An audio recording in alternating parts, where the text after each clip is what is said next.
How's it going, guys? Welcome back. Today we're talking some more MLB The Show. We are talking PUDGE Rodriguez, the 99 overall catcher. Just the other day, we completed all the AL teams. Finally got that going. We're working on trying to get enough stubs here so we can go out there and complete the NL team next. Just got to keep grinding out those stubs if we can. But right now, we're talking PUDGE Rodriguez, diamond hitting, diamond fielding. We're going to do a quick little review on him today. Starting with the way I've been playing with him, and I'm going to be completely honest, I've been struggling a lot with him. I've only played 22 games. He's only got 43 plate appearances, but I am batting 119, 7 strikeouts. A lot of strikeouts for one of my guys, especially when he's only got 43 ABs. I think one of the bigger problems I've really been having with PUDGE so far is it isn't just the strikeouts. I think it's one of those things when you first get that nice shiny new card, you're always thinking about that one single player. You put all that time in to that one single player, so every time he comes up to the plate, you're a little bit more nervous when you're up there using him. You feel like the pressure's there a little bit more. It's funny too, because I'm not recording his at-bats. I feel like I'm out there doing better with him as well. But one of the things I'm noticing a lot about PUDGE is it is kind of strange to say, and I can't complain because I do have, I'm not the greatest hitter in the world, but I was batting 350 or so with Buster Posey before I picked up the PUDGE, and that was a gold Buster Posey. So obviously I somewhat know how to hit, and one thing I've noticed about PUDGE is he kind of lines out a lot when you're squaring it up, or if you're making okay contact. You don't see a lot of those bloopers. You don't see a lot of tricklers through the gap and stuff. But some of that stuff, it's a lot of luck. Sometimes you can go 3, 4, 5 games where everything lines out to the guy, everything trickles straight to the second baseman. Then you can go 3 or 4 games where you're getting 5, 6, 7 hits in 3 games where you're just going, and those line drives are finally falling, those tricklers are finally falling. A lot of times, like I said, when you square it up, it says you made okay contact but good timing. A lot of the time, sometimes that's a line out, sometimes it's not. The thing is, though, with a PUDGE, you expect the contact to be better to an extent where he's an 84 and 85 on the power as well, where you kind of expect those balls maybe to fall more. But at the end of the day, nothing about contact says this ball has to be a base hit, right? So we have to keep that in mind. He is keeping and doing very well when it comes to making contact, as like good solid contact when he's making contact. A lot of times, I think the thing with PUDGE, it feels like every time he hits, it's funny because I feel like I have the same problem with Posey.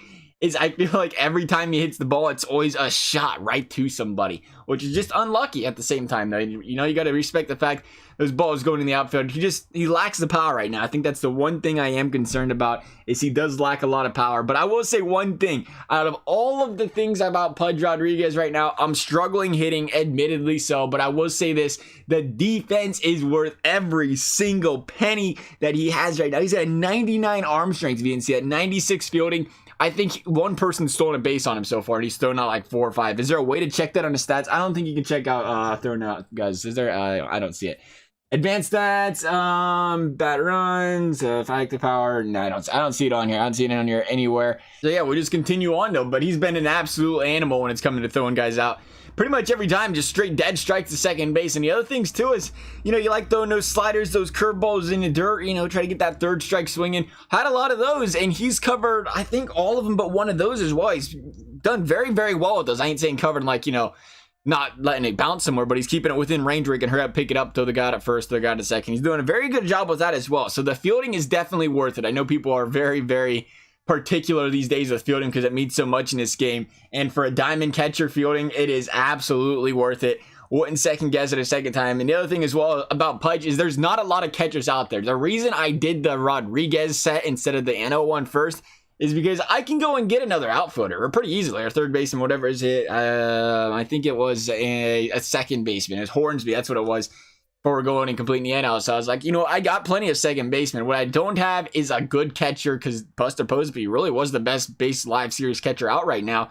A lot of the catchers that they do have out too is, they give the Donnie Benches of the world, the Mike Piazzas, but they give the guys like an 80 on the contact and stuff. So I feel like the PUDGE, paying a little bit extra, doing all the work to put in those sets, he's going to be probably the top tier catcher all of MLB The Show 6 or MLB The Show 19, unless something drastically changes, because like I said, not a lot of these catchers can compete with that power and that contact, let alone the 90s across the board for the fielding. So I definitely think PUDGE Rodriguez, all worth it. As much as I am struggling with him, I'm going to give him some more chances. Hopefully he starts to turn it around for me. It's early on. I had the same problem when I wasted all my stubs on to get Dave Parker to start the year for the Reds. I was like, I got to get the Dave Parker.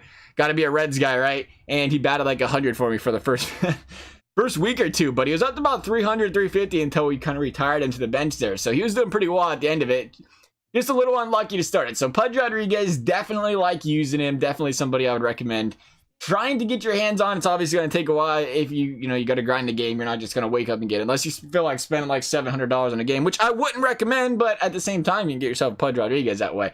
Otherwise, though, guys, I hope you enjoyed this video. If you guys want to see more reviews of players like this, please do let me know. Maybe if we can get the Hornsby, we can try that out and be able to try the Willie Mays out as well. Otherwise, thank you guys for watching, and we'll see you next time.